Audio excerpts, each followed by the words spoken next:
नमस्कार बंधुरा सतीशनाथ फैमिली किचेने आपनादेर सबाइके स्वागतम। आमार आजकेर रेसिपि हलो गरमेर समय शरीर सुस्थ राखते उपकारी जिओल माछेर झोल। रेसिपिटी जदि भालो लेगे थाके ताहले अवश्यई एकटा लाइक करे देबेन, एकटा छोट्ट कमेंटेर माध्यमे जानाबेन। आर जदि चैनेले नतुन बंधु हये थाकेन ताहले प्लिज बंधुरा चैनेलटी सबस्क्राइब करे पाशे थेके जाबेन। ताहले चलुन आर बेशी देरी ना करे झटपट बानिये फेली आजकेर एई उपकारी जिओल माछेर झोल। एखाने आमि निये नियेछि 5टा कई माछ। कई माछगुलोके आमि खूब भालोभाबे केटे धुए परिष्कार करे नियेछि। एबार कई माछगुलोर मध्य आमि नुन हलुद मेखे नेब। तार जोन्नो प्रथमेई आमि दिये दिलाम हाफ चामचेर मतो हलुद आर दिये दिलाम परिमाण मतो नुन। एबार खूब भालो करे मेखे निये 15 থেকে 20 मिनिटेर जोन्नो रेस्टे रेखे देब।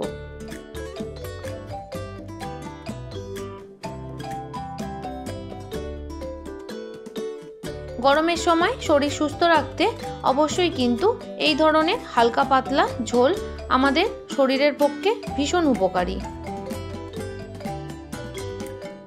माछगुलो सुंदर मतो नुन हलुद मेखे रेखे दिएछि।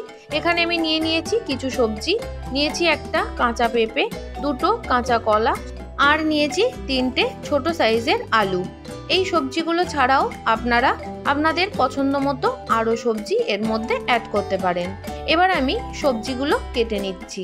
প্রথমেই দেখুন আমি একটা বাটিতে একটু হলুদ জল করে নিয়েছি, যেহেতু কাঁচা কলা কাটার সাথে সাথে হলুদ জলে না দিলে কালো হয়ে যায়, তার জন্য আমি হলুদ জলটা আগে থেকেই বানিয়ে নিয়েছি।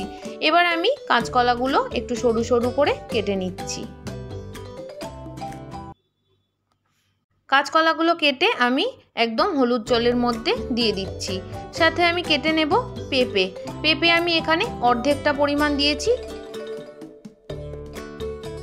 পেঁপেগুলো কিন্তু আমি সরু সরু করেই কেটে নেব। বন্ধুরা আপনারা তো অনেকেই আপনাদের মতো করে জিওল মাছের ঝোল বানান, তবে একবার এইভাবে বানিয়ে দেখবেন, আশা করি আপনাদের ভীষণ ভালো লাগবে। পেঁপেগুলো কেটে নেওয়া হয়ে গেছে, এদিকে আমি আলুগুলো কেটে নিচ্ছি। সমস্ত সবজিগুলোই আমি কিন্তু লম্বা লম্বা সরু সরু করে কেটে নিয়েছি।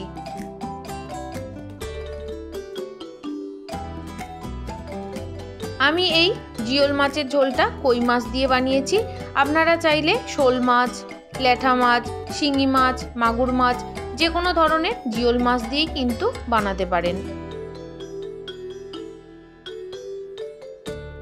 এদিকে কড়াইয়ের মধ্যে বেশ কিছুটা পরিমাণ সরষের তেল ভালো করে গরম করে নেওয়ার পর কই মাছগুলো আমি ভেজে নেব। মাছগুলো আমি খুব বেশি কড়া করে ভাজবো না, যেহেতু জিওল মাছের উপকারী ঝোল, তাই আমি একটু হালকা করেই ভেজে নেব।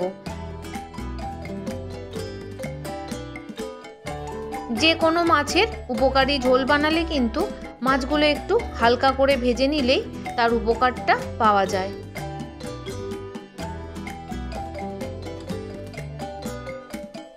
আপনারা দেখেই বুঝতে পাচ্ছেন কই মাছগুলো হালকা হালকা লাল হয়ে গেছে। দুই সাইডই হালকা হালকা লাল লাল করে ভেজে নেওয়া হয়ে গেলে মাছগুলো আমি তুলে নেব। যে সকল বন্ধুরা প্রত্যেক দিন আমার ভিডিওর সাথে সম্পূর্ণভাবে জুড়ে থাকেন তাদের সবাইকে জানাই অনেক অনেক ধন্যবাদ। আর যে সকল বন্ধুরা আজ আমার চ্যানেলে প্রথম এসেছেন, রেসিপিটি ভালো লাগলে অবশ্যই কিন্তু সাবস্ক্রাইব করে পাশে থেকে যাবেন। দেখুন মাছগুলো কিন্তু সুন্দর মতো ভেজে নেওয়া হয়ে গেছে। এবার আমি মাছগুলো তুলে নিচ্ছি।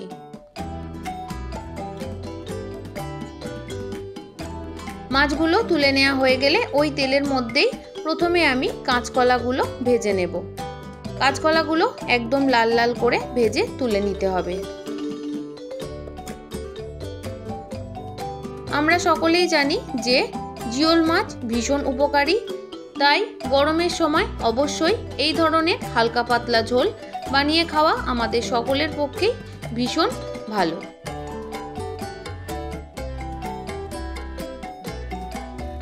দেখুন বন্ধুরা কথা বলতে বলতে কাঁচকলাগুলো কিন্তু লাল লাল করে ভেজে নেওয়া হয়ে গেছে, সাথে কাঁচকলাগুলো খুবই নরমও হয়ে গেছে।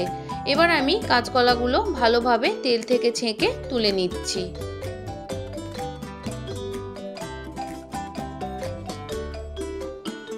সমস্ত কাঁচকলাগুলো তুলে নেওয়ার পর আমি এখান থেকে বেশ কিছুটা তেল তুলে নেব।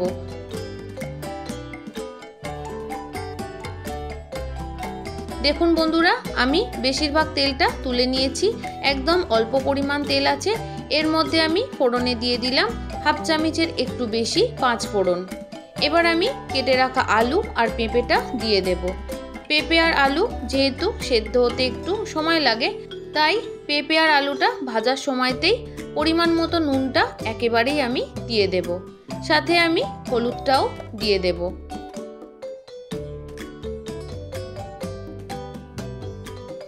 এবার পেঁপে আর আলুটাকে খুব ভালো মতো করে ভেজে নিতে হবে। বন্ধুরা, রেসিপিটি যদি আপনাদের ভালো লাগে তাহলে অবশ্যই কিন্তু একটা লাইক করে দেবেন। আপনাদের একটা লাইক আমাকে আরও ভালো ভালো ভিডিও বানানোর উৎসাহ দেয়। তাই প্লিজ বন্ধুরা, ভিডিও শেষে অবশ্যই কিন্তু একটা লাইক করতে ভুলবেন না।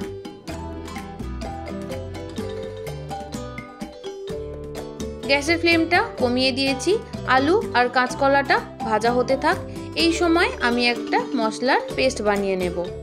মশলার পেস্ট বানানোর জন্য এখানে আমি নিয়ে নিয়েছি 7 থেকে 8 টুকরো ছোট ছোট আদার টুকরো। সাথে নিয়ে নেব 1 চামচের একটু কম গোটা ধনে, আর নিয়ে নেব 1 চামচের একটু কম গোটা জিরে। মশলাটা মিক্সির বোলের মধ্যে দিয়ে খুব ভালো মতো করে পেস্ট করে নেব। এদিকে যে সবজিটা আমি ভাজা বসিয়েছিলাম, সবজিটাও ভালো মতো ভেজে নেওয়া হয়ে গেছে। এবার আমি পেস্ট করে রাখা মশলাটা দিয়ে দেব। সাথে গ্যাসের ফ্লেমটা বাড়িয়ে দিয়ে খুব ভালো মতো করে কষিয়ে নেব।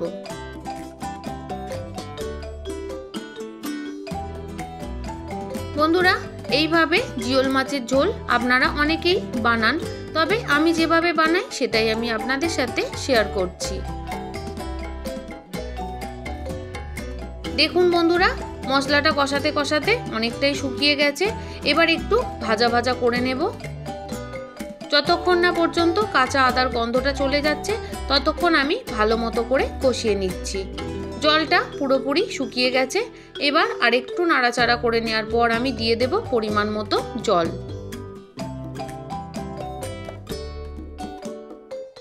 আমি যেহেতু এই ঝোলটা একটু পাতলা বানাবো, তাই জলটা আমি একটু বেশি পরিমাণে দিয়েছি। আপনারা যে যেরকম ঝোল রাখতে পছন্দ করবেন সেই অনুযায়ী কিন্তু জলটা দিয়ে নেবেন।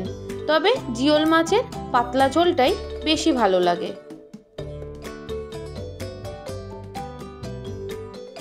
এবার খুব ভালো মতো করে মিশিয়ে নিচ্ছি। সবজিগুলো কষাতে কষাতে অর্ধেকটা সেদ্ধ হয়েই গেছে, তাই মোটামুটি 3 থেকে 4 মিনিটের জন্য আস্তে আস্তে ঢাকা দিয়ে রাখলেই সমস্ত সবজিগুলো সেদ্ধ হয়ে যাবে। 3 থেকে 4 মিনিট পর ঢাকনা খুলে আমি আপনাদের একটু দেখিয়ে দিচ্ছি। দেখুন, পেঁপেটা খুন্তি দিয়ে হালকা করে চাপ দিতেই কিন্তু কেটে গেছে, মানে সবজিগুলো সমস্ত কিছু সেদ্ধ হয়ে গেছে। এবার গ্যাসের ফ্লেমটা বাড়িয়ে দিয়ে ভেজে রাখা কাঁচা কলা আর কই মাছগুলো ঝোলের মধ্যে দিয়ে দিলাম। তারপর খুব ভালো মতো করে ঝোলের সাথে মিশিয়ে দিচ্ছি।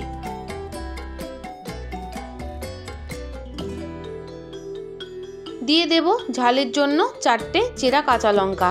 এই রেসিপিটি আমি কাঁচা লঙ্কা দিয়েই বানাবো। এই উপকারী ঝোলে শুকনো লঙ্কার গুঁড়ো বা কোনো রকম শুকনো লঙ্কা বাটা ব্যবহার না করাটাই ভালো। মাছগুলো দেওয়ার পর আমি 2 মিনিটের মতো ভালোভাবে ফুটিয়ে নিয়ে নামিয়ে নেব আর গরম গরম ভাতের সাথে সার্ভ করে দেব।